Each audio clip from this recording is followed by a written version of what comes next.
Olá pessoal, vamos para mais uma aula de robótica, hoje falando sobre redes profundas.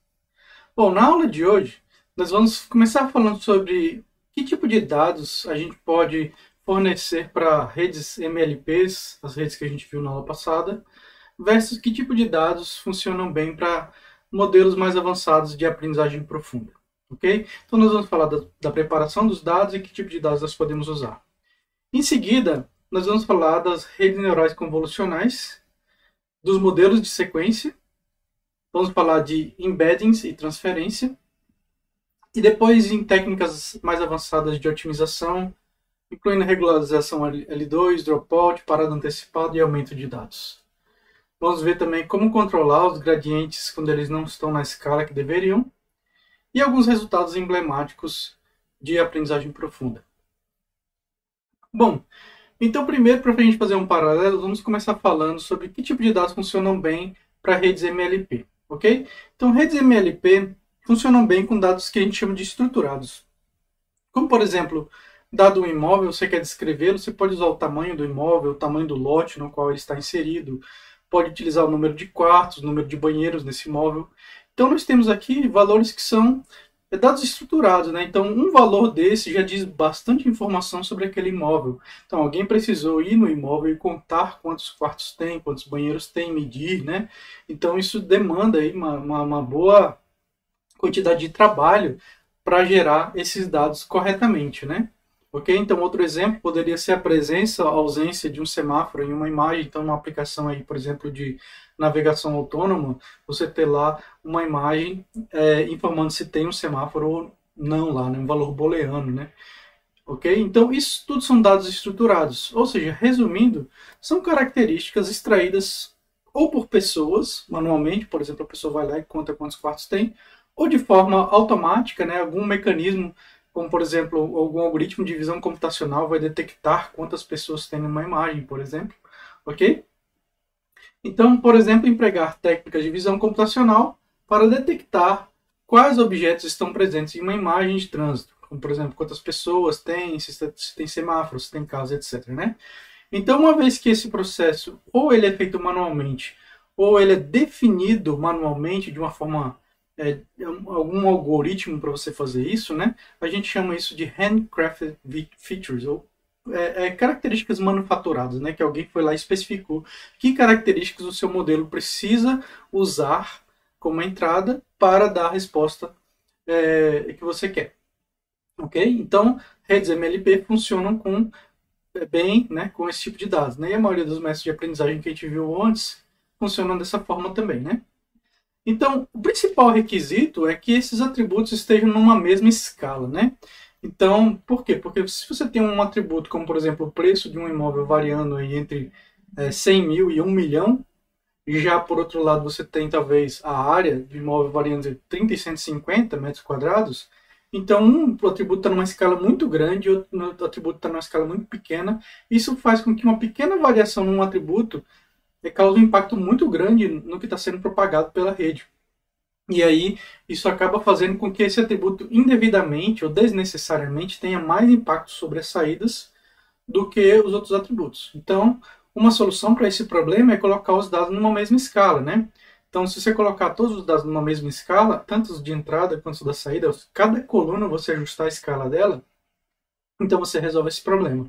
Então, a gente tem escalas tradicionalmente utilizadas, como, por exemplo, 0, 1 ou menos 1 e mais 1, ok? Coloca aí nessa escala.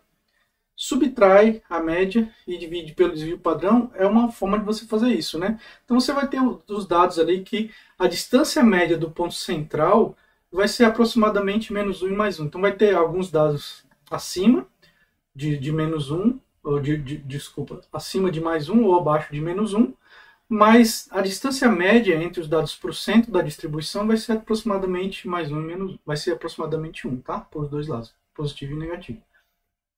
Ok. Outra opção que você tem para fazer isso é, para cada coluna, você dividir, você subtrai o mínimo e divide pela escala, né? Pelo máximo e menos o mínimo do conjunto de dados, né? Então aqui você vai colocar os dados aí numa escala entre 0 e 1. Então você pega o seu valor x, subtrai qual é o valor mínimo e divide pelo máximo menos o mínimo. Ok? Então, Quando o valor x que você tem for o mínimo, isso aqui vai dar zero nesse numerador. E quando ele for o máximo, você vai ter o máximo menos o mínimo, né, em cima e embaixo. E aí você vai ter o valor 1. Ok? Então isso vai fazer com que os seus dados estejam aí numa escala, né? Então essas duas transformações vão colocar os dados numa certa escala. Cuidado com essa opção dos mínimos e máximos, porque se você tiver valores extremos no seu dataset, de repente foi coletado incorretamente por algum problema, você vai afetar essa conta aqui, né? Então ele pode, de alguma maneira, criar uma escala artificial aí para os seus dados que não representa bem os dados, né? Eles podem ficar concentrados numa região só dessa escala. Então isso não é adequado, tá? Então essa outra normalização aqui de subtrair a média e desvio padrão, normalmente tem um bom resultado, tá? Então aqui, por exemplo, se você tem esses dados aqui, notem que no eixo X você tem dados variando aí de 150 até 350, enquanto no Y você tem aí dados variando de 0 até 2.500, né?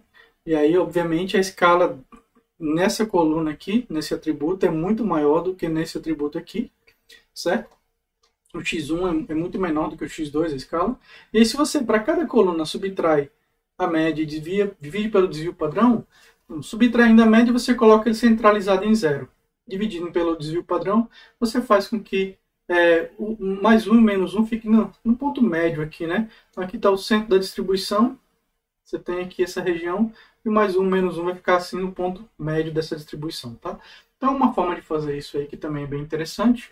Uma coisa importante é que os valores que você determinou, tanto se você estiver normalizando pelo mínimo e máximo, como pela média e pelo desvio padrão, você tem que computar esses dados no seu conjunto de treinamento e aí manter essa distribuição, manter esses valores, né? Guardar esses valores para você utilizar para reescalar tanto os dados de validação, os de teste ou os dados de produção do seu modelo, ok? Porque aí você garante que a rede sempre vai ver a mesma distribuição de dados, tá? Então, se você recalcular médias e desvios padrões, isso não vai funcionar bem, tá? Ok, então, vamos falar agora sobre aprendizagem profunda, né? Primeiro, qual o problema com as MLPs, né? Então, as MLPs e as demais abordagens que a gente viu até agora de aprendizagem de máquina, elas funcionam bem com dados estruturados, mas não funcionam bem com dados que a gente chama de não estruturados. Como, por exemplo, se você tentar fornecer para esses modelos imagem, texto, vídeo, áudio, eles provavelmente não vão ter bons resultados, ok?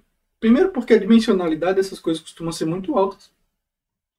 Então, imagens, mesmo uma imagem de uma foto pequena, de 32 por 32 pixels, vai ter uma quantidade enorme de valores, né?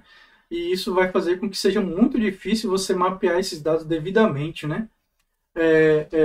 Você vai ter um conjunto de pesos muito grande para lidar com esses dados e vai ficar muito difícil de ajustar esses modelos, tá? Por causa da alta dimensionalidade, por exemplo.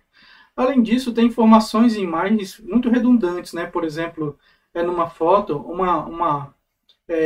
imagine se você tem a foto de um carro, toda a região da porta vai ter uma cor ali mais ou menos uniforme, ok? Com pouca variação, e tudo aquilo ali é informação mais ou menos redundante, tá? Então, informações próximas, localmente próximas, na região espacial, elas tendem a dar a mesma informação. Então, essa alta redundância, ela aumenta a dimensionalidade de forma desnecessária, né? Ou seja, não traz mais informação e só dificulta o problema. Para texto e áudio, por exemplo, nós temos dados sequenciais. Então, por exemplo, enquanto numa imagem você pode ter um tamanho fixo de entrada, né? Você fixa lá a sua imagem, se ela tiver uma resolução maior, você pode ajustar a resolução dela para ela ficar naquela resolução que o seu modelo quer usar. Isso é possível ser feito, apesar de haver alguns problemas por exemplo, aspect ratio. Mas com texto ou com áudio é muito mais difícil, porque texto, as sentenças não têm tamanho fixo, né? Um áudio não tem tamanho fixo. Então esse tamanho variável é problemático, tá? E aí, por vários motivos, esses dados, pela complexidade deles, eles não funcionam bem com os modelos que a gente viu até aqui. Então, nós precisamos de técnicas mais avançadas, né?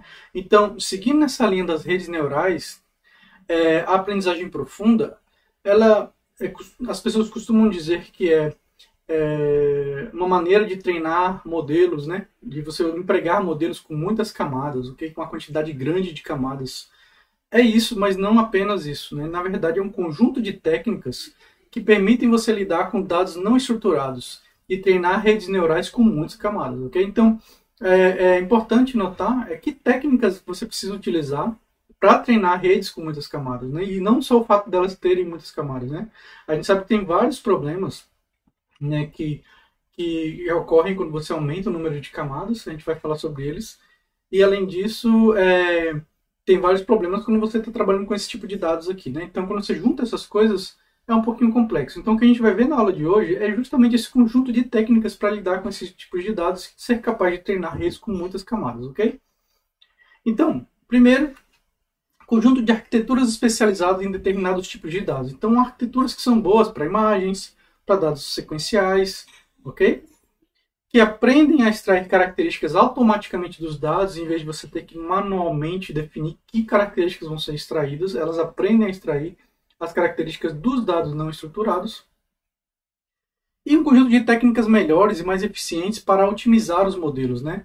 Então, a gente usa gradiente descendente, basicamente, para a rede MLP, mas só o gradiente descendente não é tudo, então tem técnicas mais avançadas atualmente.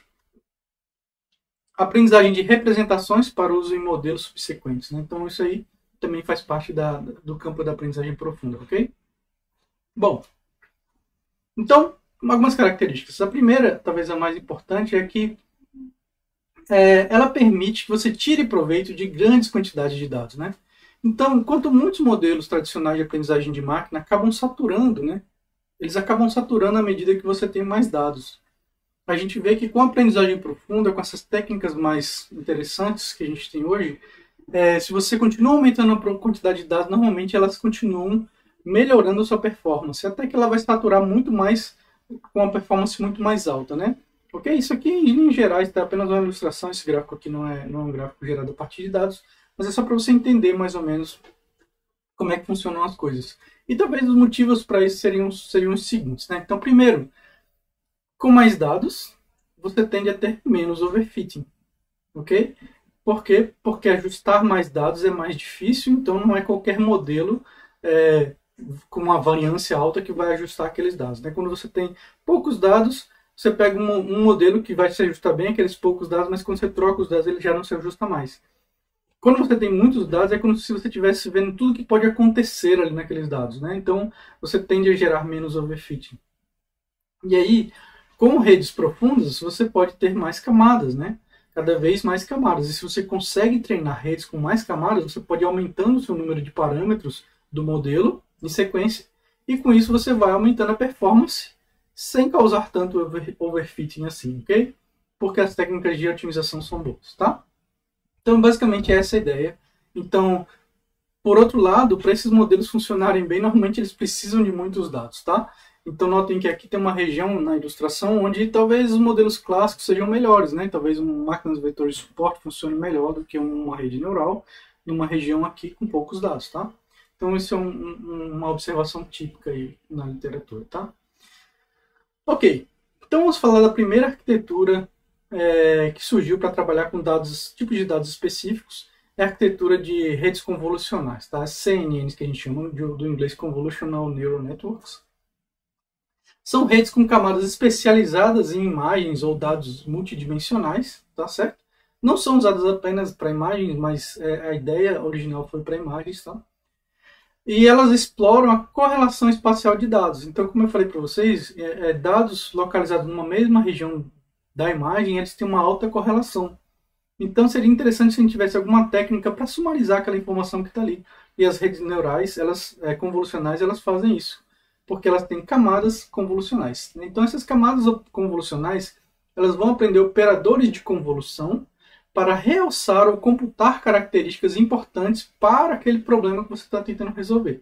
Então, ao treinar esse modelo com backpropagation, você vai ajustar filtros de convolução para que eles sejam específicos para extrair as características que são importantes. Então, essas características importantes serão descobertas e levadas para as camadas posteriores, tá? Então, o que é primeiro uma convolução, né?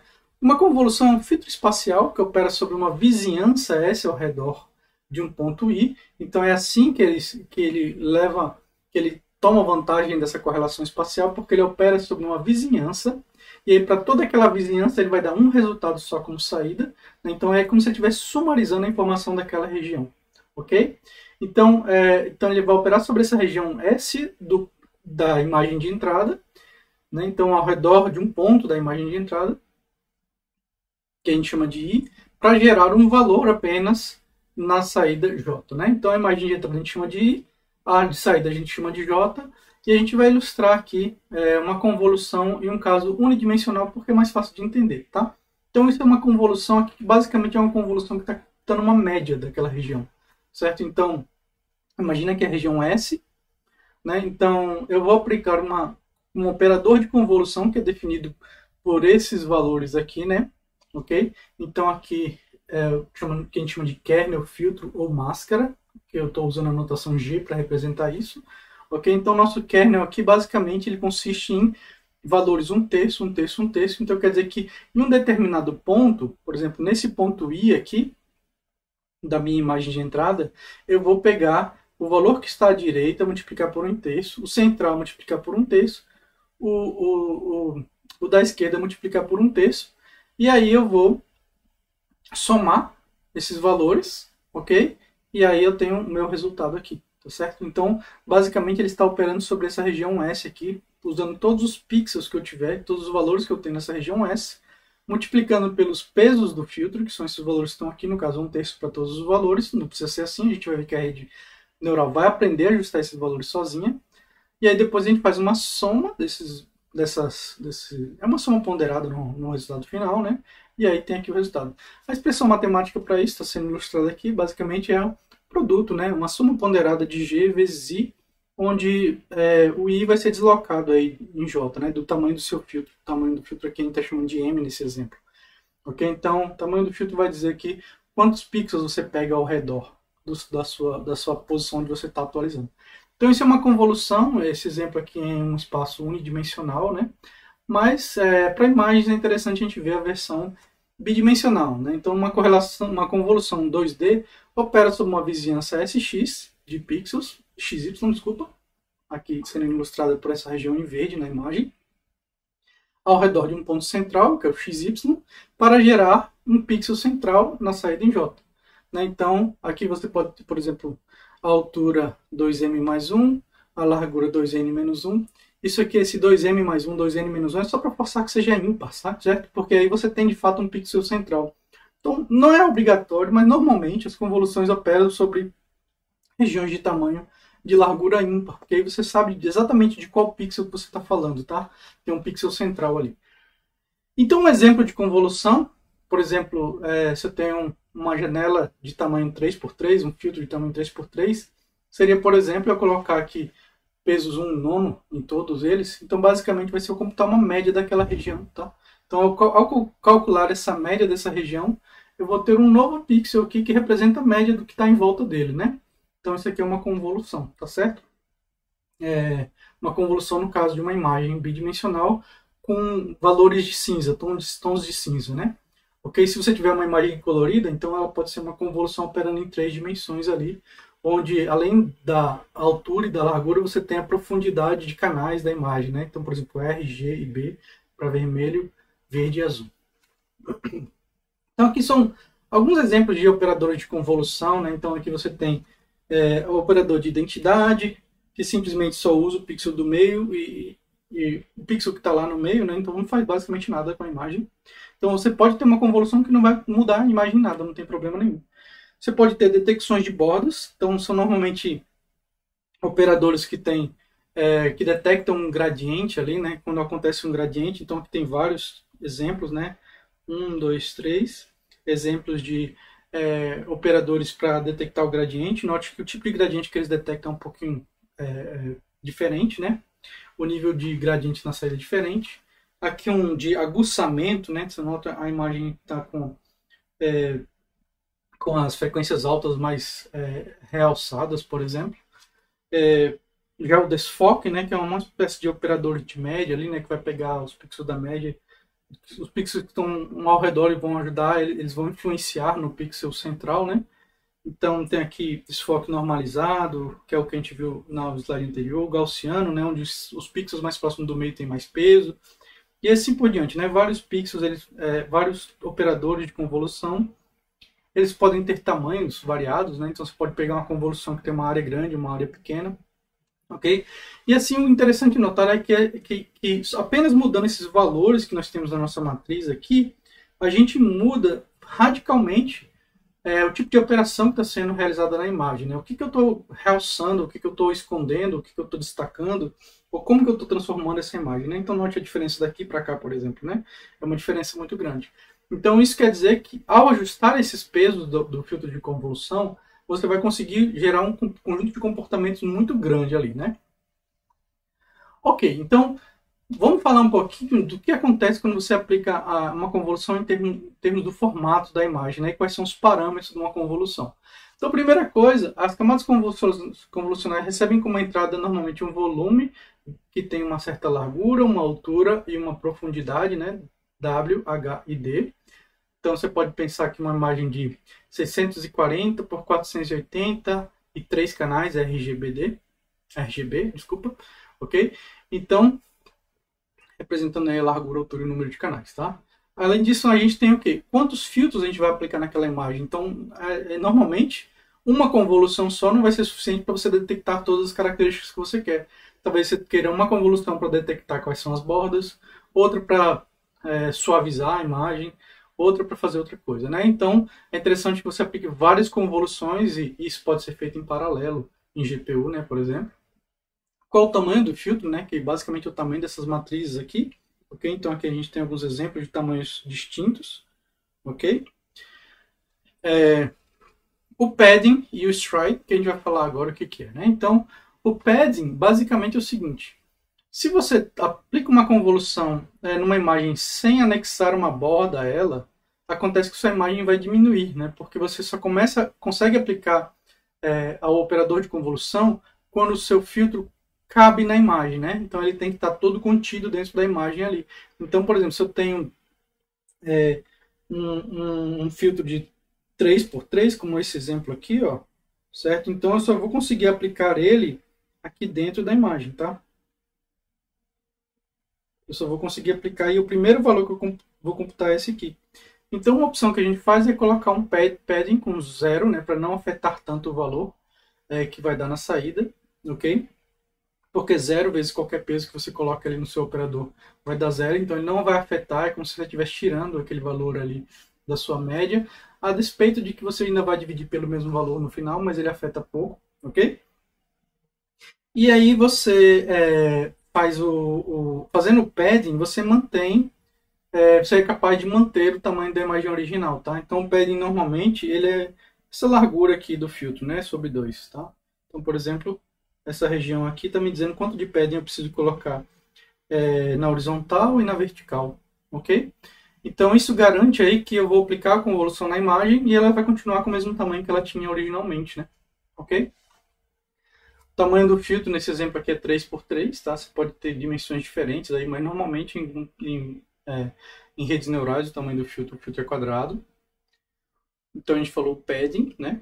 Aqui que você anexa na imagem. Padding pode ser 1, 2 ou 3, dependendo do tamanho do seu filtro. Normalmente é o tamanho do filtro sobre 2.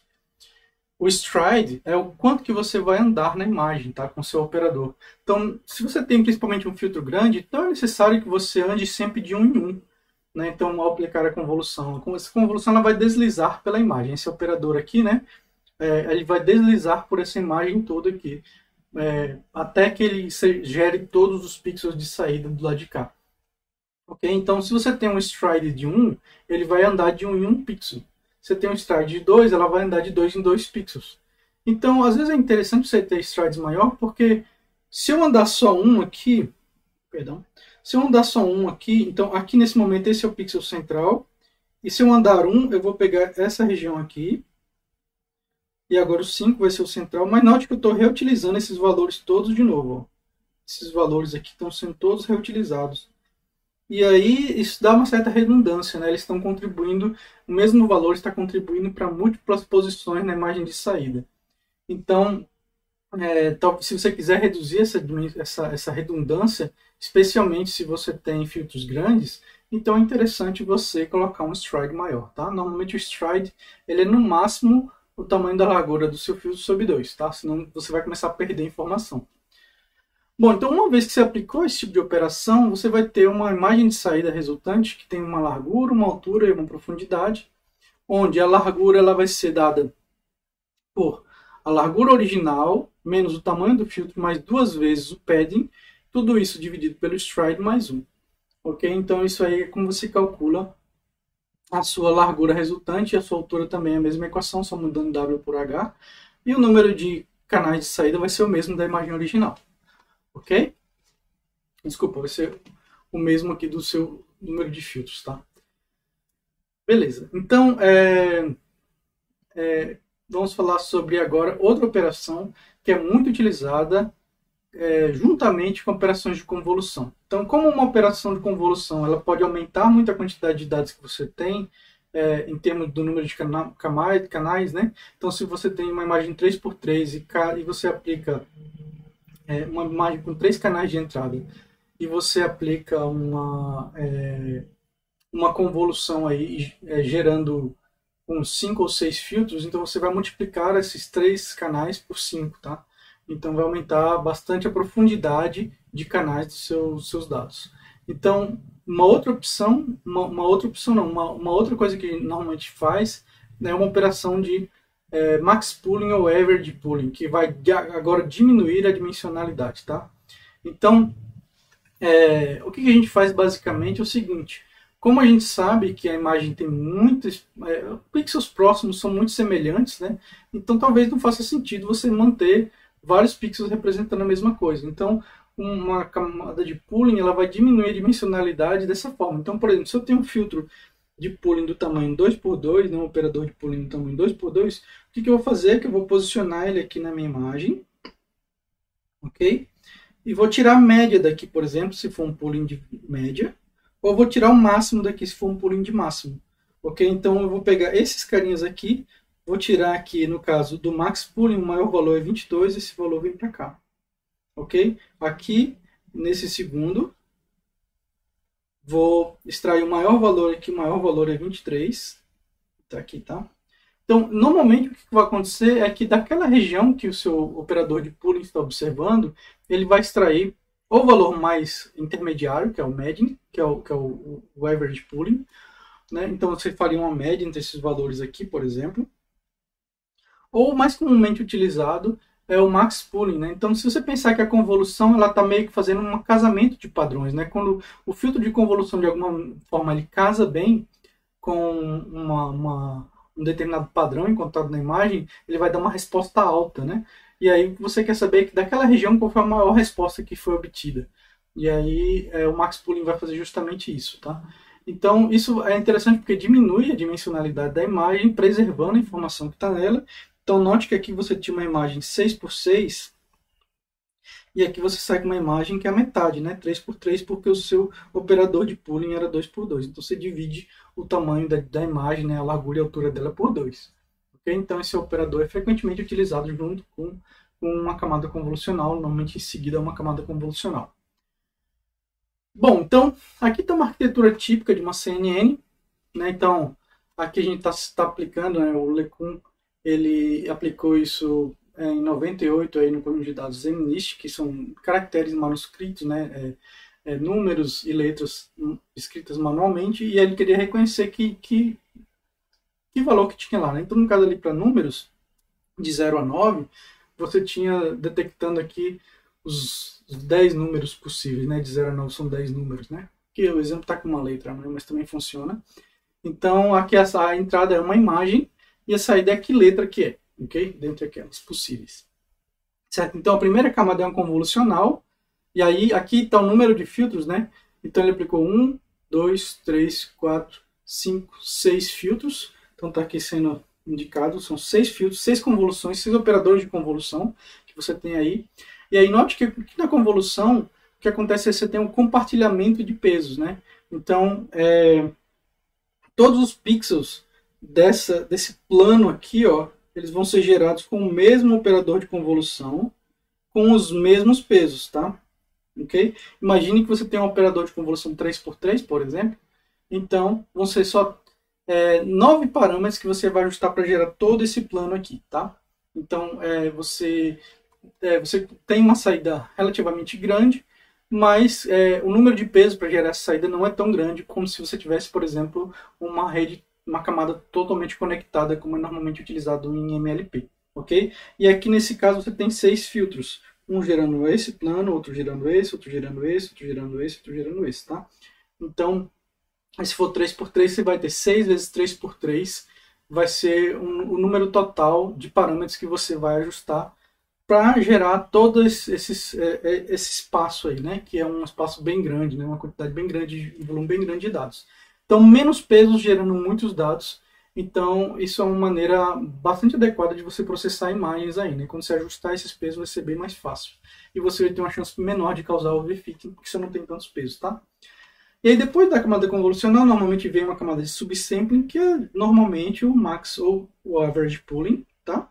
Que vai diminuir a dimensionalidade. Então, aqui você tinha 28 por 28, e agora aqui você tem 14 por 14.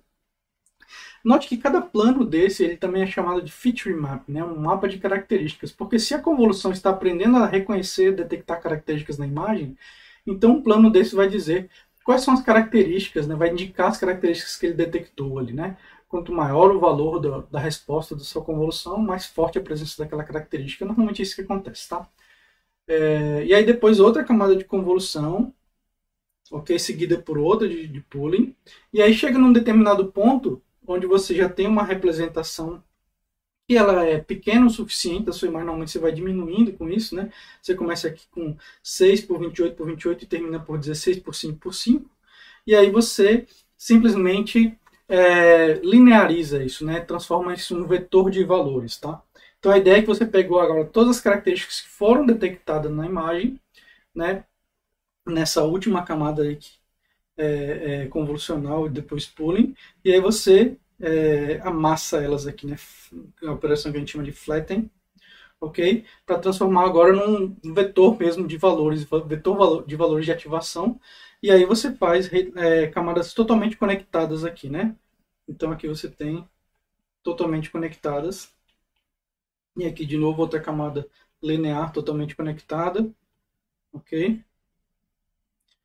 E aí você dá a sua saída aqui, sua saída final aqui nessa camada. Okay? Então, isso é a arquitetura típica de uma CNN. Há muitas variações disso. Esses são exemplos. Tá? Você pode ter mais camadas convolucionais. Você pode ou não ter pooling sempre. E você pode fazer grandes variações nessa arquitetura aí, tá? Então, a título de exemplo, né, como é que você implementa uma arquitetura semelhante a essa, né? Aqui como está na ilustração, você tem uma imagem de 28 por 28. Aqui você tem uma convolução, são 32 filtros de convolução que vão gerar a imagem de 28 por 28, depois um pooling que vai gerar 32 imagens de 14 por 14, depois outra convolução que vai gerar 64 imagens de 14 por 14, e outro pooling que vai gerar 64 de 7 por 7, e depois as camadas conectadas aí, né, que vão depender aqui de quantos valores você gerou, aqui qual é a quantidade de ativações que você tem aqui, achatada, né? Ok? Aqui a quantidade de peso que você tem, 3.136 por 128, depois 128 por 10, e aí você tem as 10 saídas aí para reconhecer os seus dígitos, né? Dígitos escritos à mão. Então, nesse exemplo aqui, ó, você usa lá no PyTorch o módulo NN e o módulo Functional, ok? E aí define uma camada convolucional, que nesse exemplo a gente tem uma camada de entrada, porque essas imagens não são coloridas, tá? 32 de saída, então você vai gerar 32 filtros aqui, 32 convoluções, de tamanho 3x3, com stride 1 e pad 1. Depois um pooling de 2x2 com stride 2. E aí depois outra convolucional, já que aqui a gente gera 32 de saída, que são 32 de entrada nessa camada aqui, tá? 32 de entrada dessa camada para cá. Você vai gerar 64 depois de saída. O operador que você vai usar é 3x3 com stride 1, pad 1. E depois aqui as suas camadas lineares, né? Então, suas camadas lineares aqui, quando você aplicar essa convolução, você vai ver que você vai gerar imagens de 7x7, vai gerar 64 imagens. e aí vão entrar 7 vezes 7 vezes 30, 64, que é esse valor aqui, e vão sair dessa camada linear 128, então você vai diminuir ali bastante, né? E depois de 128 para 10, que é a sua saída final, quantos outputs, quantos dígitos você tem de 0 a 9, ok? E aqui o forward, né? O forward da sua rede é basicamente você, aqui é só definindo as camadas, tá? E aqui é aplicando forward. Forward é basicamente pegar o seu valor x de entrada, aplicar uma convolucional, uma hello e um pull. Aí você tem outro valor de x, você pega esse x, aplica outra convolucional, hello, pull. Depois você faz um reshape, né, para linearizar os seus dados. Ok? Aqui ele vai detectar qual é a dimensão de saída sozinho. E aí você aplica uma hello, a camada totalmente conectada e uma hello. Depois uma operação de dropout, né? Dropout a gente vai ver mais para frente para que serve. E a outra completamente conectada, que é essa camada aqui. E aí você vai gerar as suas 10 ativações de saída ali, né? Por exemplo, tá? Então isso aqui é só um exemplo de como você poderia implementar uma rede neural como essa. Bacana. Então, o que a gente aprende com essas redes neurais? O que é aprendido? Que tipo de convoluções são aprendidas? Que tipo de mapas de características são gerados, né? Então, eu costumo dizer que antigamente a gente fazia engenharia de características. O pessoal que trabalhava com visão computacional, processamento de imagens, criava operadores, algoritmos que iam manipular os pixels para detectar as informações que estavam lá, como, por exemplo, usando um operador SIFT, um surf, para realçar os gradientes, detectar os gradientes da imagem, ver onde é que tem as bordas, né? E assim por diante. E aí depois você fazer operadores em cascata para detectar essas características, até você poder extrair as características lá, se tem qual é a chance de ter cada objeto em que posição, por exemplo. E aí você podia usar um classificador em cima disso. Hoje não. Hoje, com as redes profundas, a ideia é diferente. As próprias redes vão aprender através dos operadores de convolução, ajustando os parâmetros dos operadores de convolução, vão aprender as características que elas precisam extrair das imagens por backpropagation. Então, o seu rótulo final lá que você dá na saída, dizendo, olha, isso aqui é uma face, isso aqui não é uma face, isso aqui é um dígito, isso aqui não é isso aqui é um dígito 1, isso aqui é um dígito 2, isso aqui é uma letra A, isso aqui é uma letra B. Então, ao fazer isso, você vai fazer com que o backpropagation ajuste esses operadores e aí ele vai tender a extrair características interessantes. Então a gente diz que essas características elas vão começar sendo extraídas mapas de características de mais baixo nível na entrada, como por exemplo detectores de bordas, de contornos, né? Assim, detectores de linhas vão ser detectados e vão ficar evidenciados aqui nessas camadas iniciais. Depois vão ser elementos mais complexos, depois da segunda camada convolucional, vão ter coisas que são composições desses aqui, como por exemplo, compondo linhas eu consigo formar um traço de um olho, de um nariz, de uma boca, né? E aí você vai ver esse tipo de coisa sendo detectada aqui na imagem, né? E essas características aparecendo aqui nesses feature maps aqui. E até que nas últimas camadas você vai ter coisas representando aí faces, né? Então isso é só uma ideia, né, geral, tá certo? Isso aqui é só uma ilustração. Na verdade, esses dados aqui são dados reais, né? Então, se você olhar esse artigo aqui do Lee et al. 2011, você vai ver que realmente esses dados aqui são reais, tá certo? Mas essa arquitetura aqui não é que foi usada para extrair isso aqui, tá? É apenas uma ilustração. Mas esse tipo de coisa de fato aparece, né? Então, note que há um nível de abstração. Você vai detectando características mais simples, como linhas e contornos, para depois partes da face, para depois faces, né? Então, essa é o que normalmente se observa nesse tipo de rede neural convolucional, tá? Então ela aprende a detectar coisas importantes para a tarefa que ela está sendo ensinada aqui pelos rótulos. Ok. E aí, uma vez que a gente tem esse paradigma, você pode pensar que essas camadas iniciais da rede estão fazendo extrações de características ou detecção de características. Não confunda extração com remoção, tá? Mas melhor talvez seria a palavra detecção de características, é porque esse nome ficou na literatura. Mas ele está detectando se uma característica está lá ou não. Se tem um nariz ou não, se tem um contorno na sobrancelha ou não.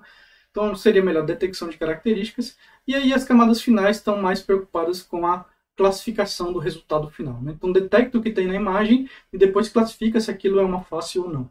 Ok? Beleza, então essa é a ideia geral. Então, essa divisão aqui, ela não é uma divisão RAD, como está aqui, é apenas uma ilustração que quem está mais perto do output está mais preocupado com classificação e quem está mais perto do início está mais preocupado com detecção de características, tá? Ótimo, então o segundo tipo de arquitetura que a gente vai ver são os sequence models, são exemplos de arquiteturas que são utilizadas para processar dados em sequência, né? Então, por exemplo, para tarefas como reconhecimento de fala, você pegar um áudio e transcrever no que tem ali, como por exemplo o seu assistente pessoal, o Siri ou o Google fazem, né? Ou Alexa, para não deixar ninguém de fora. Então, não tem nada que eu não goste, e aí você detectar, né, que sentimento que tem aqui nessa frase, um sentimento negativo. E não tem nada que eu goste nesse filme, né? Então, sentimento negativo aqui, né? Ou então processar sequências de DNA, por exemplo, né? Você entender que padrões que estão aqui, extrair esses padrões, identificar, reconhecer esses padrões nessas sequências de dados aí. Notem que esses padrões podem ter tamanhos diferentes, tá? Assim como aqui o áudio pode ter tamanho diferente. O texto pode ter tamanhos variados, né? Outra tradução automática, né? Voulez chanter avec moi significa você quer cantar comigo, né? Ok? Bom, então, em modelos de sequência, eles são específicos para esses dados sequenciais, ok? Por que a gente não pode usar modelos tradicionais, como por exemplo uma rede MMLP, ou então uma camada convolucional, talvez, né? Bom, o problema é que essas entradas podem ter tamanhos diferentes em amostras distintas, né? Então, uma amostra você tem uma frase desse tamanho, na outra amostra você tem uma frase desse tamanho. E aí você quer entender o que aquela frase significa nos dois casos. Então, esses tamanhos diferentes e variados trazem dificuldades para você processar esses dados, tá? Outro problema é que eles não compartilham features aprendidas em diferentes posições de contexto. Então, se você usa uma rede neural para tentar, uma MLP tradicional, para tentar mapear essa sequência para o significado dela, então, essa palavra TED no começo, toda a informação que for aprendida para ela no começo da frase não vai ser útil para essa palavra quando ela não estiver no começo da frase. Quando ela estiver no meio da frase, você vai ter que aprender de novo o que a palavra TED significa ali. Tá? Então, apesar dela significar coisas distintas nesses contextos, frequentemente tem uma correlação entre as palavras. Tá? Então, a palavra dia vai ter um significado no começo da frase, mas no final da frase ela vai ter um significado próximo. Tá? E aí, como essa questão de posição e os pesos que estão olhando para cada posição são distintos, você não consegue reconhecer isso corretamente, tá?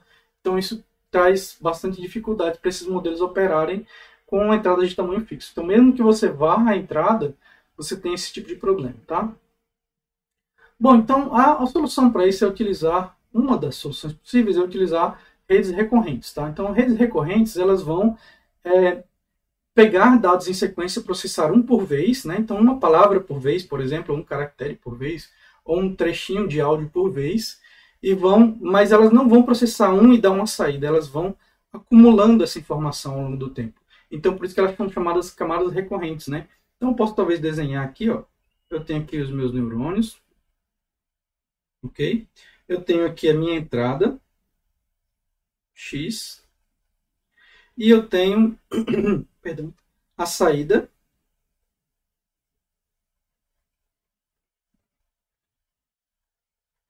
Y aqui em cima e a informação de contexto, que é a informação que vinha das entradas anteriores. E essa informação de contexto, que a gente está chamando de A aqui, ok? Ela vai ser realimentada de volta aqui no seu próprio nodo. Né? Então aqui você tem um neurônio que ele recebe a informação de entrada e também recebe a informação que ele mesmo tinha no instante de tempo atual, né? Desculpa, no instante de tempo anterior, tá? Então, é o ADT-1 aqui que ele recebe como entrada. E aí ele produz como saída um ADT, né? Ok? Beleza, então a ideia é que ao levar em consideração qual a informação que estava passando por aqui antes, eu possa gerar uma informação contextual, um contexto temporal. E esse contexto temporal me ajuda, por exemplo, a lembrar que eu tinha visto a palavra tal antes, ou então eu tinha escutado o áudio tal antes. E aí esse áudio tal composto junto com o áudio atual, né, vai me dar uma informação mais completa para eu gerar uma nova saída y aqui. Ok? Beleza. Aí, então, nessa ilustração que a gente está vendo aqui abaixo, esses são os mesmos neurônios. Esse aqui eu vou chamar de neurônio A, tá? Ele continua sendo neurônio A, neurônio A, neurônio A ao longo do tempo. O que aconteceu é que eu peguei isso aqui que estava de forma recorrente e espalhei aqui ao longo do tempo, tá? Então, ao receber essa entrada X, esse neurônio A, ele vai produzir uma saída A1, uma saída contextual A1 e uma saída do modelo Y, ok? Então ele tem conjuntos de pesos separados para isso. Então meu neurônio A aqui, ele vai receber como entrada, ele vai ter um conjunto de pesos, tá? Que ele vai multiplicar pelo contexto no instante anterior e um conjunto de pesos que ele vai multiplicar pela entrada atual mais um bias, certo? E aí ele vai produzir um contexto atual. Esse contexto atual, junto com um bias, vai ser multiplicado por uma matriz de pesos nova, YA, e vai gerar, enfim, a saída do seu modelo. Ok? Então, esse modelo funciona assim a partir do tempo, né? Então, no instante 1, esse neurônio recebe o contexto 0 e produz a saída 1. No instante 2, ele recebe a entrada 2, produz a saída 2 e usa o contexto 1. Ok? No instante 3, ele recebe a entrada 3, o contexto 2 e produz a saída 3. E assim por diante. Então, isso aqui é o mesmo conjunto de neurônios, só operando ao longo do tempo de forma recorrente, com essa recorrência que eu desenhei aqui. Ok? Então, isso é um modelo recorrente, né? Então, ele tem essas realimentações, ok? Que permitem com que ele aprenda o contexto. O contexto, ou seja, a saída que ele vai produzir num contexto pode ser diferente da saída que ele produz no outro contexto. Isso faz com que, por exemplo, o significado de uma palavra num contexto anterior seja diferente do significado dessa palavra num contexto posterior, ok? Então, essa é a ideia básica de uma rede recorrente, ok? E essa rede recorrente, ela pode ter seus pesos ajustados através de backpropagation também. Só que a diferença é que o backpropagation agora precisa voltar também no tempo, né? Porque ele precisa ajustar o que aconteceu ao longo do tempo. Então, aqui na primeira saída que ele produziu, né, então você vai ter um erro sendo calculado aqui. Esse erro vai servir para ajustar esse conjunto de pesos aqui para o contexto anterior e para ajustar o peso de cada entrada aqui. Já o backpropagation para o segundo padrão aqui, né, ele vai ajustar esse conjunto de pesos aqui e esse conjunto de pesos também. E esse conjunto de pesos também. Esse daqui vai ajustar esse, vai ajustar também esse aqui,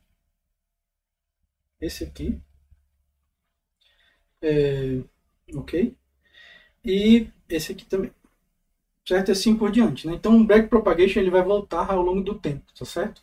Então ele vai ajustar a mesma matriz de pesos várias vezes ao longo de várias etapas de tempo, ok? Então essa é a ideia que a gente vai aplicar aí. Então você pode aplicar o backpropagation full time para treinar essas redes recorrentes. Ok, então alguns exemplos, né, clássicos desses modelos recorrentes aí. Então quando você tem a informação contextual e você, para cada entrada que você recebe, você vai produzir uma saída, como naquele modelo que a gente viu anteriormente, ok? Ou então você pode fazer o contrário, né? Eu recebo uma entrada e vou gerar muitas saídas ao longo do tempo. Tá? Então vou realimentar essas saídas aqui, ok? Para elas influenciarem nas saídas posteriores. Como, por exemplo, um exemplo típico aqui seria, por exemplo, descrever imagens, né? Então, eu recebo uma foto com uma entrada e eu quero fazer uma caption, uma legenda para essa foto, dizendo, tem um menino correndo com uma bola. Né? Então, a foto vai me ajudar a eu gerar o primeiro padrão e a saída do primeiro vai ajudar a gerar o segundo e assim por diante, tá? E o contexto também, nesse contexto vai sendo propagado adiante. Outro exemplo é muitos para um, né? Então aqui seria o contrário. Por exemplo, eu pegar a sentença dizendo tem um menino correndo com uma bola, ok? E aí eu gerar uma imagem, uma foto disso como saída, né? Outro exemplo é muitos para muitos, como por exemplo, você decodificar, você fazer o caption de um vídeo, por exemplo, né? Então, para cada frame ali, você dizer o que tem, você descrever a legenda daquele vídeo, né? Ou então você fazer tradução, ok? Então aqui você tem qual é o texto de entrada e qual é o texto de saída.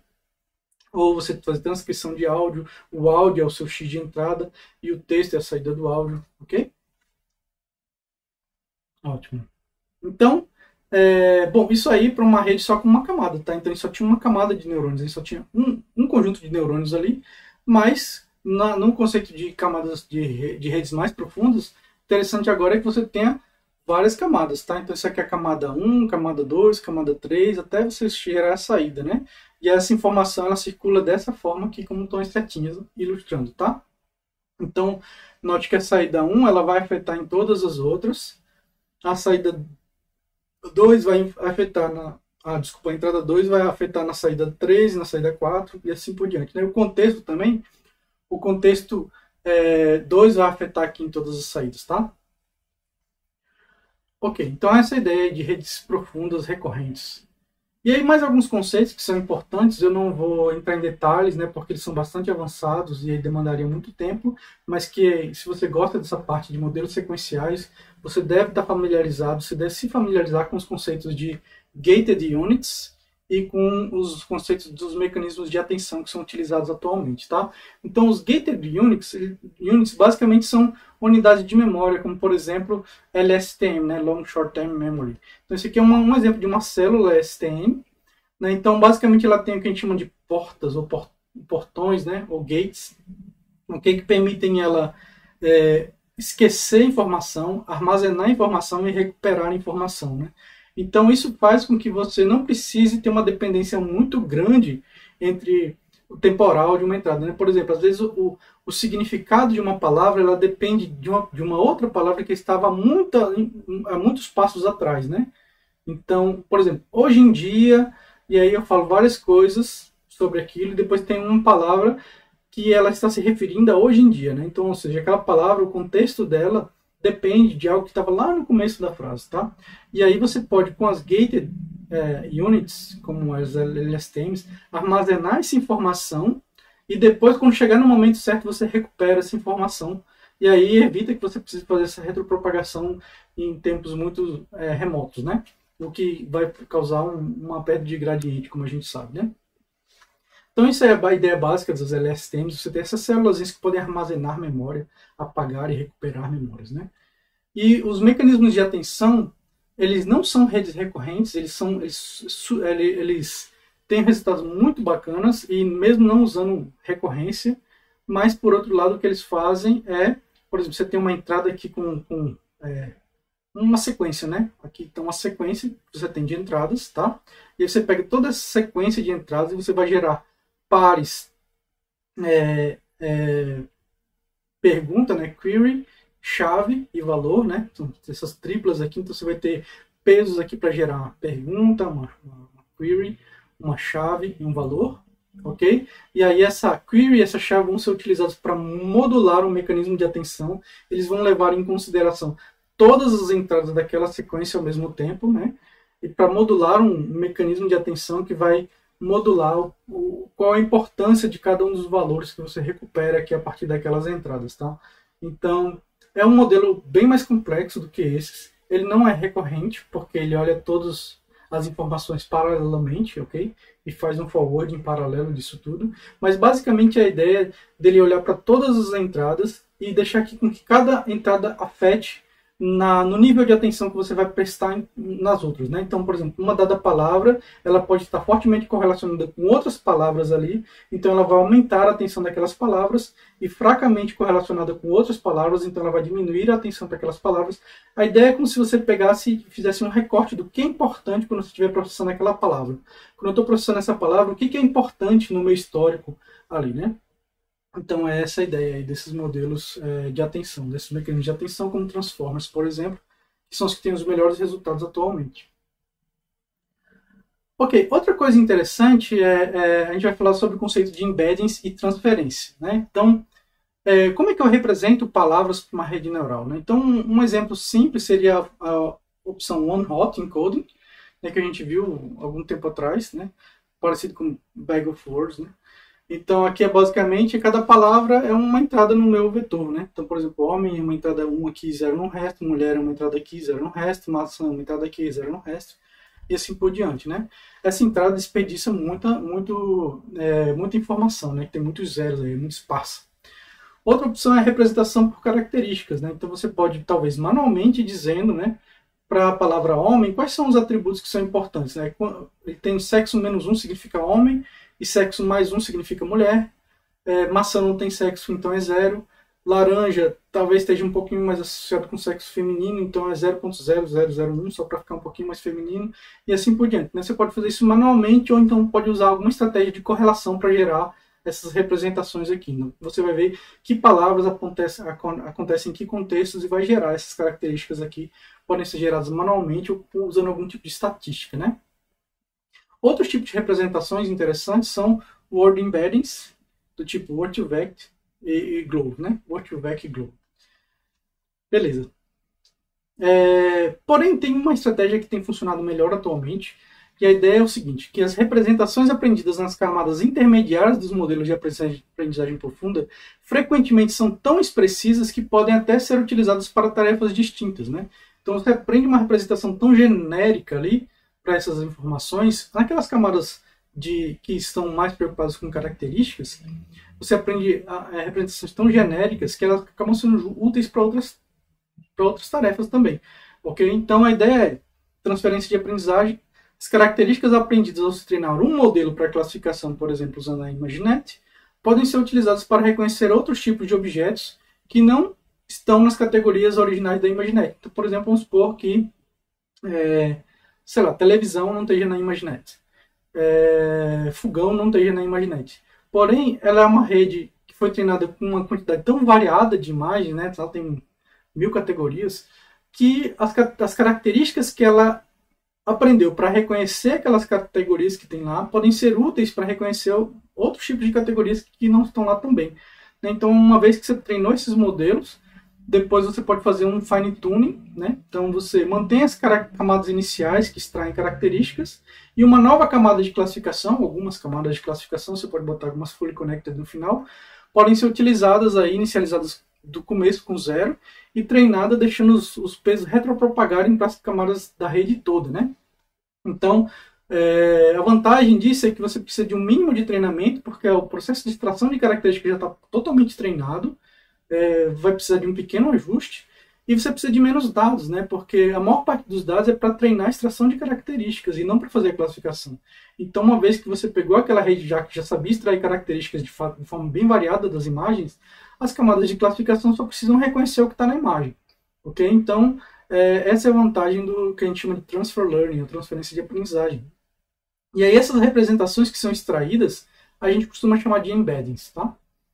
Então, por exemplo, aqui, ó, você treinou o seu reconhecedor de faces lá para dizer se tem uma face ou não naquela imagem, e aí você tem a sua camada de classificação, que vai pegar as características extraídas aqui e dizer se tem uma face ou não. Então foi assim que você treinou esse modelo, mas depois que você treinou, eu quero usar esse modelo para outra coisa. Então eu corto essa camada de classificação, pego essas características que são aprendidas, então se eu tiver uma imagem nova, pode ser até outra coisa, face num outro ângulo, ou então expressões faciais diferentes, que você não viu nos seus dados de treinamento, ainda assim, como você aprendeu a descrever o que é uma face, você aprendeu características para reconhecer uma face, então você sabe bastante sobre faces. Essa informação ela vai estar representada aqui nesse vetor de características extraídas, ou detectadas, né? E aí você usa essas características detectadas para reconhecer outras coisas, como por exemplo aqui não é se é uma face ou não, mas se é uma expressão facial, se a pessoa está sorrindo, ou se ela está triste, ou se ela está com algum outro tipo de emoção, né? E aí você pode utilizar essas características para treinar só uma camada de classificação aqui para reconhecer essas expressões faciais distintas, ok? E aí o que você pode fazer? Você pode treinar apenas esse modelo aqui, mantendo essas características fixas, mas frequentemente a gente faz o que a gente chama de um fine tuning. Então a gente deixa esse gradiente retropropagar e ajustar também essas informações aqui. Então é como se elas estivessem próximas ali para reconhecer expressões faciais. Você precisa de um pequeno ajuste nos pesos aqui, nos filtros, para ficar um pouquinho melhor naquela outra tarefa, né? Então o treinamento vai ser muito mais rápido do que você treinar do zero. Você vai precisar de muito menos dados, porque a maior parte dos dados foi utilizado para aprender essas características iniciais, você não precisa mais deles. E essa é uma ideia, né? E aí, outra coisa importante é que esse vetor de características que sai daqui desse modelo, a gente chama de image embeddings, né? Ou embeddings de imagens. Se for um modelo de palavras, a gente chama de word embeddings. Se for sentenças, de sentence embeddings, né? Então, isso que a gente pode utilizar, a gente deixa esse modelo pré-treinado ali, guarda ele lá no repositório e sempre que precisar processar imagens que estão correlacionadas fracamente com aquela tarefa original dele, a gente pega esse conjunto de pesos que estavam ali, pega essa arquitetura e o conjunto de pesos e faz um fine tuning para uma outra tarefa. Então esse é o transfer learning. Ok? Então exemplos aí, tem o BERT para processamento sequencial, né?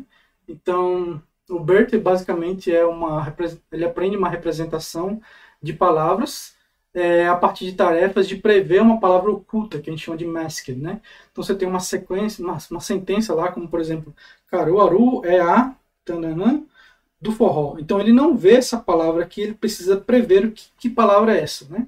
Então aqui, por exemplo, você tem essa palavra ajuda a prever essa ajuda a prever essa, como é correlação direta que é fácil dele mapear, mas quando chega nessa daqui, você não tem qual é a palavra, ele tem que adivinhar que palavra é. E aí ele vai prever uma palavra, se não for aquela palavra, você vai ter um erro, um gradiente que vai ajudar ele da próxima vez que ela ver essa sentença, a aprender melhor a prever essa palavra, né?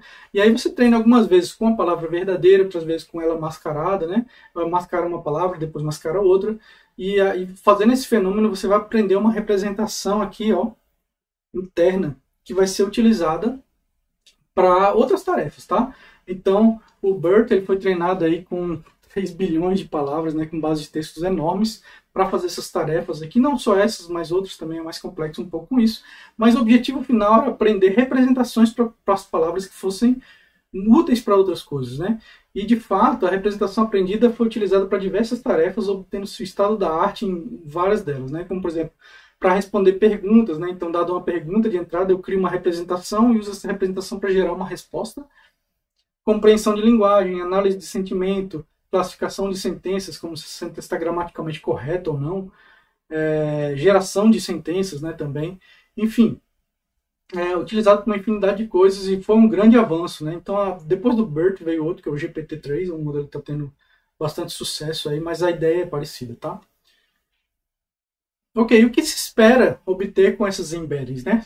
Algumas relações algébricas são esperadas, como por exemplo, e observadas, né, em vários datasets aí. Então, por exemplo, se você tem aí a representação para mulher e a representação para homem, para essas palavras mulher e homem, e você subtrai esses dois vetores aqui, homem, mulher, homem de mulher, você fica com um vetor aqui, ó, que você pode dizer assim, o que mulher tem diferente de homem, né? Então, do ponto de vista semântico, tá?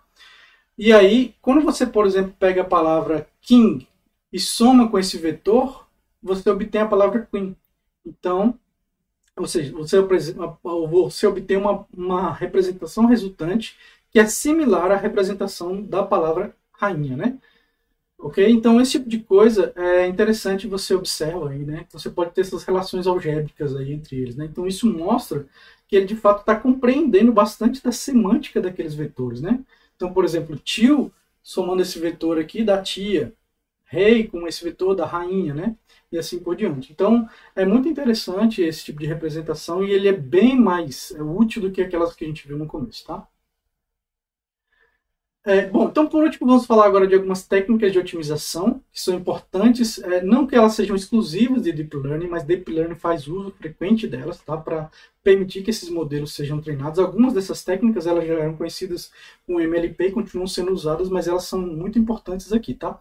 Então, o problema é que modelos com muitos parâmetros, como os de redes profundas, eles possuem alta variância, eles tendem a gerar alta variância, né? Portanto, a gente precisa controlar esse overfitting, né? Essa alta variância, e isso é muito importante em redes profundas, tá? Então, o emprego de técnicas boas de regularização é extremamente importante para controlar isso. Então, algumas técnicas que a gente já comentou, como por exemplo, uso de mais dados. Com mais dados é mais difícil de fazer overfitting, então quanto mais dados você tiver, melhor você regulariza a sua rede, tá?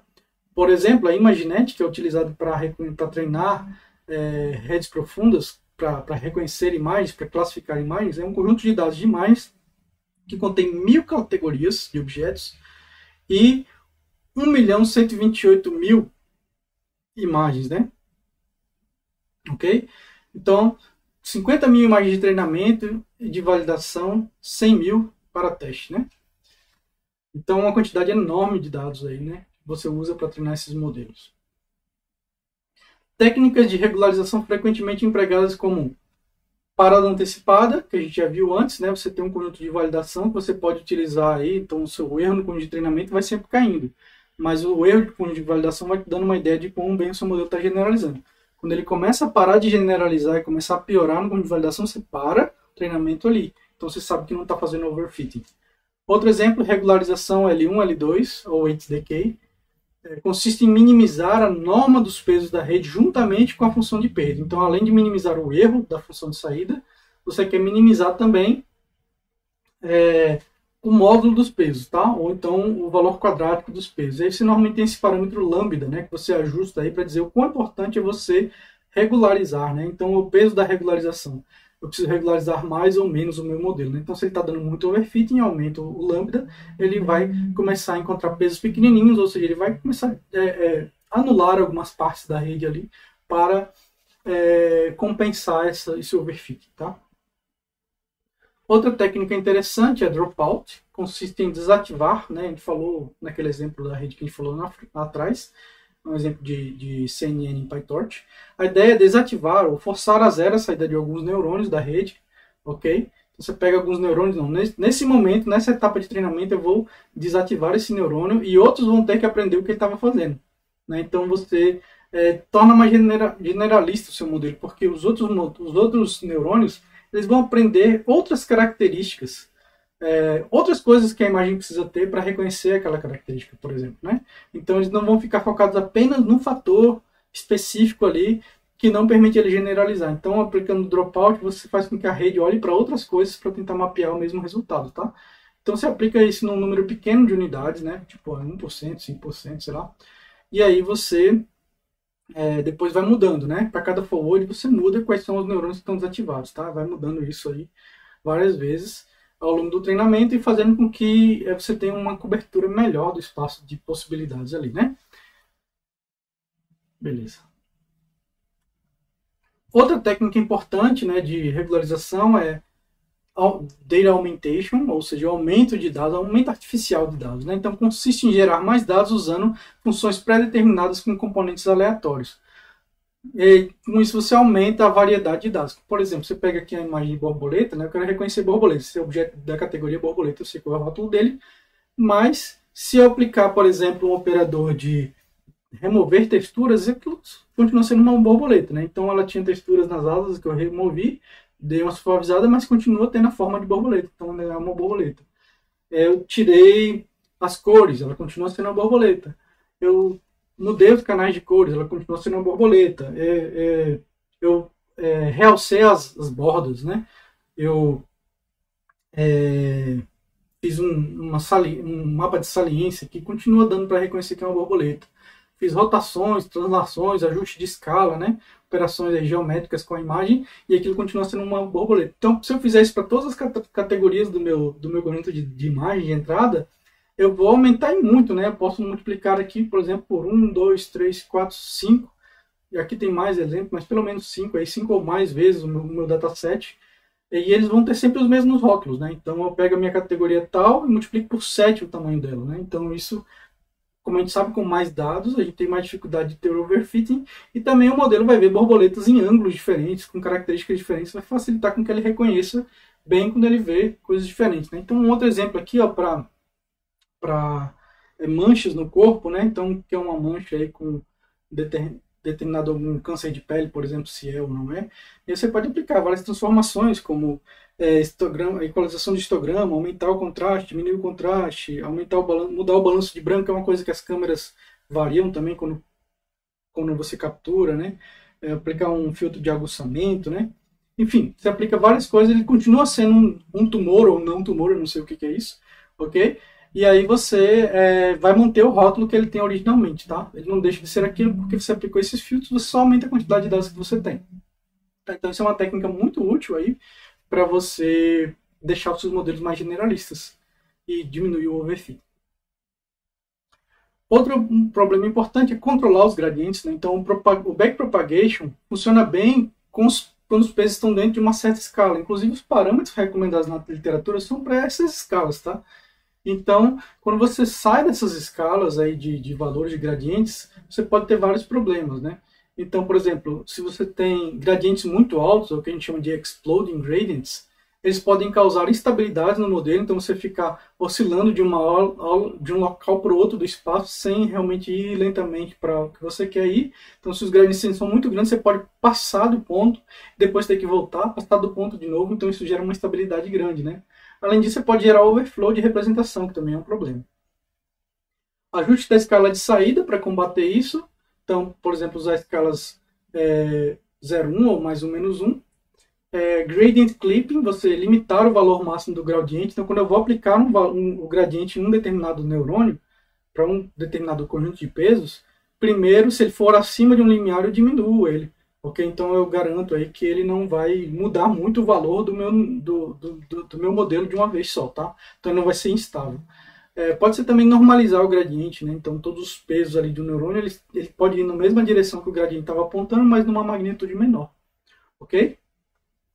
Outro exemplo é cuidados com a inicialização dos pesos, né? Então, inicializar com valores pequenos, próximos de zero. Se você inicializar com valores grandes, você tende a ter gradientes maiores também. Ok? Então, isso aí é técnicas para combater os exploding gradients. Do outro lado, você tem os vanishing gradients, né? Então, gradientes muito pequenos podem desaparecer antes de atingir as camadas iniciais e gerar apenas um underflow de representação, né? Então, quando você vai diminuindo o gradiente, ele vai ficando 10 a menos 1, 10 a menos 2, 10 a menos 5, 10 a menos 6, e aí de repente não tem mais gradiente nenhum. E aí, especialmente em redes profundas, isso é um problema, tá? Então, algumas medidas é skip connections. Conexões pulam camadas, retropropagam gradientes maiores para trás, como por exemplo em ResNets, DenseNets, você tem conexões que ligam uma camada mais adiante, né? Então isso faz com que o gradiente flua melhor para as camadas anteriores.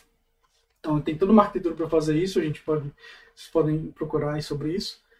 Funções de ativação que não saturem extremos, por exemplo, quando a gente tem lá softmax, a sigmoide ou a tangente H, elas têm esse shape aqui, né? Então para valores muito para cá, o gradiente é praticamente zero. Para valores muito para cá, o gradiente também é praticamente zero, né? Então, se você tem esse tipo de função de ativação e você tem valores altos ali nas entradas, você vai acabar saturando, não vai ter gradiente, seus pesos não vão mudar, seu modelo não vai aprender, tá? Então, se você usa uma função como um ReLU, por exemplo, ela tem esse formato aqui, né? Ok? Então, não importa que região desse espaço aqui, ela sempre tem o mesmo gradiente, tá? Então, para esse lado de cá, ela sempre tem aqui o mesmo gradiente, né? Então, ele evita esse tipo de problema. Já por outro lado, pro lado de cá, ela não vai ter gradiente, né? Então, você pode usar uma leak ReLU se você tem esse problema do lado de cá. Mas o que acontece frequentemente é que, depois das primeiras camadas, se você está usando ReLU, todos os seus valores eles vão ser zero ou positivos, e aí você sempre vai ficar nessa região aqui, tá? Então, acaba não sendo um problema. Outra maneira que você pode fazer isso é utilizar uma inicialização de peso do tipo Xavier, que vai inicializar seus pesos com valores pequenos, mas de uma forma melhor, que leva em consideração quantos pesos você tem em uma camada e outra ali, né? Então aqui a sugestão é utilizar pesos, uma distribuição uniforme entre mais ou menos raiz de 6 sobre raiz do número de camadas, do número de neurônios que você tem na camada anterior, mais o número de camadas o número de neurônios que você tem na camada posterior, né? Então isso é uma sugestão, normalmente já está implementado na maioria dos frameworks esse tipo de inicialização aqui. Então você não precisa talvez se preocupar mais com isso, porque alguém já se preocupou e já resolveu esse problema para você, se você estiver usando algo como PyTorch.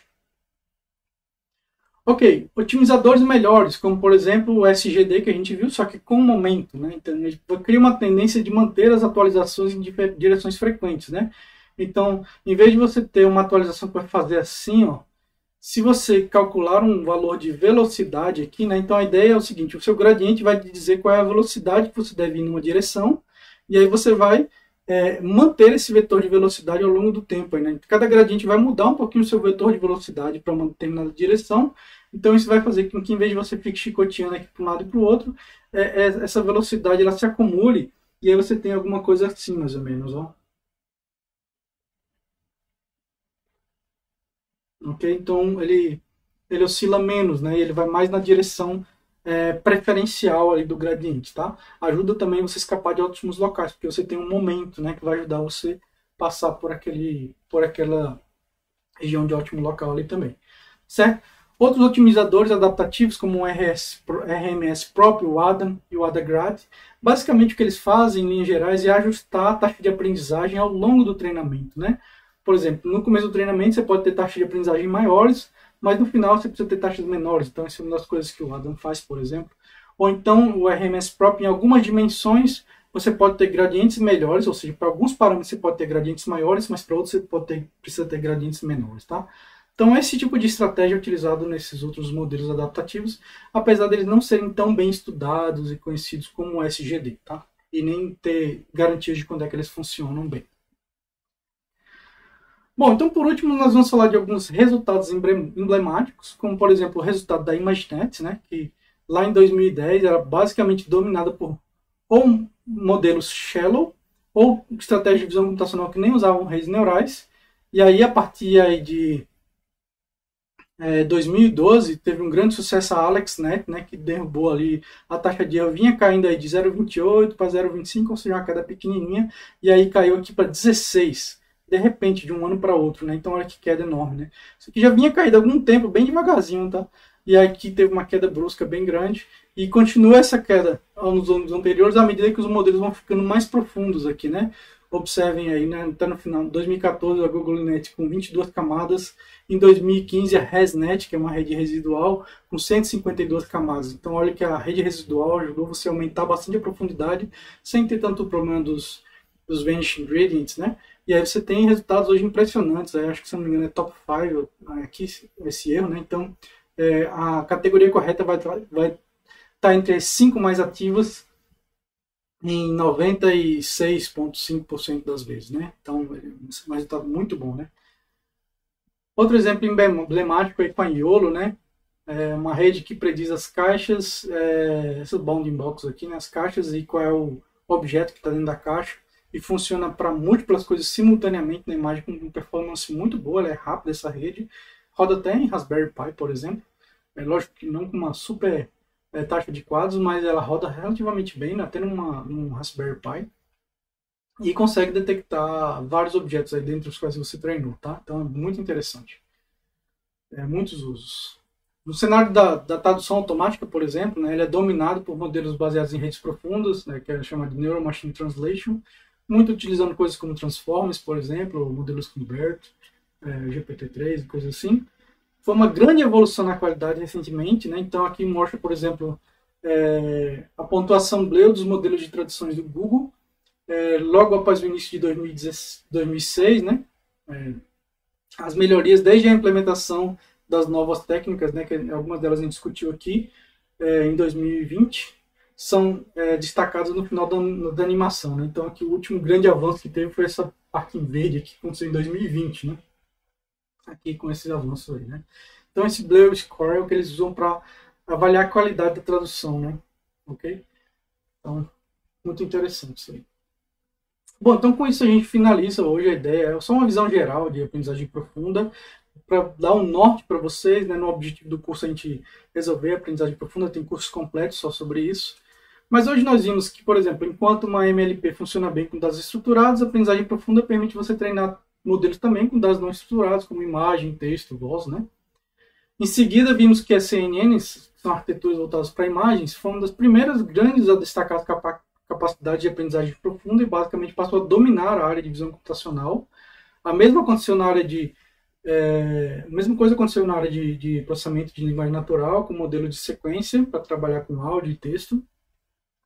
Vimos ainda embeddings e transferência de aprendizagem, né, além de técnicas avançadas para otimização, regularização e controle de gradientes, para você treinar melhor esses modelos.